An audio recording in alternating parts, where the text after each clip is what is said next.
Hello दोस्तों, जैसा कि हमने अपने पिछली वीडियो में पढ़ा कंप्लीट और इनकम्प्लीट कंबशन रिएक्शन के बारे में।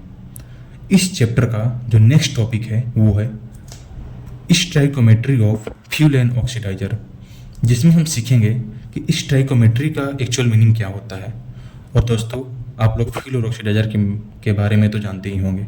फ्यूल जो जनरली हम हाइड्रोकार्बन लेते हैं और ऑक्सीडाइजर जनरली हम ऑक्सीजन लेते हैं इन कंबशन रिएक्शन। तो चलिए दोस्तों, अपन सीखते हैं कि स्टोइकोमेट्री क्या होता है।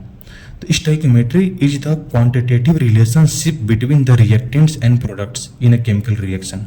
जिसका मतलब ये हुआ दोस्तों कि अगर आपके पास कोई भी केमिकल रिएक्शन है तो उस केमिकल रिएक्शन में रिएक्टेंट्स और प्रोडक्ट के बीच में क्या रिलेशन है, और रिलेशन कैसा दोस्तों? Quantitative relationship. इसी को बोलते हैं स्टोइकोमेट्री। मुझे लगता है कि आपको इस तरीके से समझ में नहीं आया होगा। हम इसको एक बहुत इजी एग्जाम्पल से समझते हैं जिसका मुझे मीनिंग अच्छे से समझ में आ जाएगा। देखिए, हमारे पास एक सिंपल सा कंबशन रिएक्शन है जिसमें मीथेन CH4 रिएक्ट कर रहा है ऑक्सीडाइजर ऑक्सीजन के साथ और बना रहा है CO2 और H2O। यहाँ पे स्टोइकोमेट्री हम समझते हैं बहुत ही आसान भाषा में। इस रिएक्शन में क्या हो रहा है जनरली?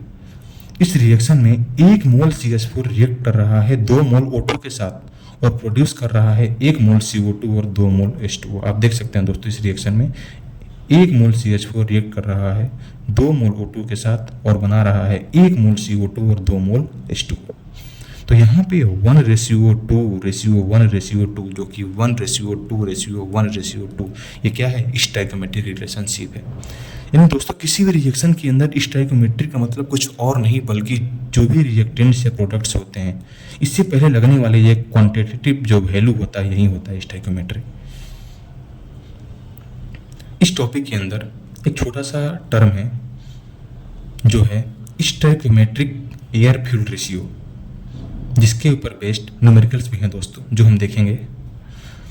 इसका फार्मूला जो होता है दोस्तों वो होता है mass of air upon A mass of fuel, जो कि यहाँ पे एयर फ्यूल रेशियो है, इसलिए ऊपर एयर और नीचे फ्यूल। ठीक है दोस्तों, लेकिन जनरली हम क्या देखते हैं कि कंबशन रिएक्शन जो भी होता है, जो कि हमें क्या करना है? न्यूमेरिकल सॉल्व करना है। और न्यूमेरिकल में क्या होगा? हमारे पास कोई भी एक दे दिया जाएगा फ्यूल, उसका कंबशन रिएक्शन होता रहेगा और हमें वहाँ पे एयर फ्यूल रेशियो निकालना होगा। और अब जनरली आप दोस्तों देखते हो कि इस कंबशन रिएक्शन में हमारे पास क्या है? फ्यूल तो है, लेकिन यहाँ पे ऑक्सीजन है, लेकिन यहाँ पे क्या है? एयर। तो हमें यहाँ पे क्या करना चाहिए दोस्तों? हमें यहाँ पे इस चीज़ पे ध्यान देना चाहिए कि ये जो एयर है इसमें ऑक्सीजन कितना है। तो कंबशन यूजेज एयर, कंबशन में जनरली हम एयर ही यूज करते हैं, प्योर ऑक्सीजन यूज नहीं करते हैं। And air is approximately 23.2% of oxygen by mass और 21% बाई वॉल्यूम। तो यहाँ पे जो मास ऑफ एयर है दोस्तों, यहाँ पे क्या हो जाएगा? मास ऑफ O2 अपॉन में 0.232 इंटू मास ऑफ फ्यूल। यानी ये जो फार्मूला था दोस्तों ये कन्वर्ट हो जाएगा इसमें। क्यों? क्योंकि हमारे पास जो कंबशन रिएक्शन होता है उसमें हमें एयर नहीं रहता, उसमें क्या रहता है? ऑक्सीजन। तो हमें इंश्योर करना है कि उस एयर में कितने ऑक्सीजन होते हैं, उस हिसाब से मुझे इस फार्मूले को क्या करना है? सेट करना है। ठीक है, देखिए एक छोटा सा एग्जाम्पल है, आप इस एग्जाम्पल से आप समझ सकते हैं कि हम एयर फ्यूल रेशियो किस तरीके से निकाल रहे हैं। तो इसमें क्या हमारा क्वेश्चन है दोस्तों? Calculate air fuel ratio for the combustion of propane. आपके पास सिर्फ ये क्वेश्चन, छोटा सा आपके पास एक क्वेश्चन है जिसमें आपको एयर फ्यूल रेशियो निकालना है और आपके पास कुछ नहीं दिया गया है। तो हमारे पास क्या है? Propane as a fuel. और चूंकि कंबशन रिएक्शन है तो क्या होगा इसमें? ये किसके साथ रिएक्शन करेगा? ऑक्सीडाइजर O2 के साथ। और क्या बनाएगा दोस्तों? CO2 और H2O। अब देखिए दोस्तों, जैसा कि मैंने आपको कल पिछली वीडियो में बताया था कि बैलेंसिंग ऑफ कंबशन रिएक्शन, जिसकी इंपॉर्टेंस आपको यहाँ पे दिखेगी। आपको एयर फ्यूल रेशियो निकालने के लिए इस रिएक्शन को बैलेंस करना पड़ेगा। जिससे मैंने आपको कल क्या बताया था, आपको सिर्फ फोकस करना है इस फ्यूल के ऊपर। और मैंने बताया था कि जो C के नीचे होगा वो X होगा और H के नीचे होगा क्या होगा? आपको Y होगा। ये कंसीडर करना है। तो यहाँ पे X क्या है? 3 और Y कितना है? 8। तो यहाँ पे क्या था दोस्तों कल? X + Y/4 यानी 3 + 8/4 यानी 5। और यहाँ पे क्या था? X CO2 यानी 3 CO2 और यहाँ पे क्या था? Y/2 H2O यानी 8/2 यानी 4 H2O।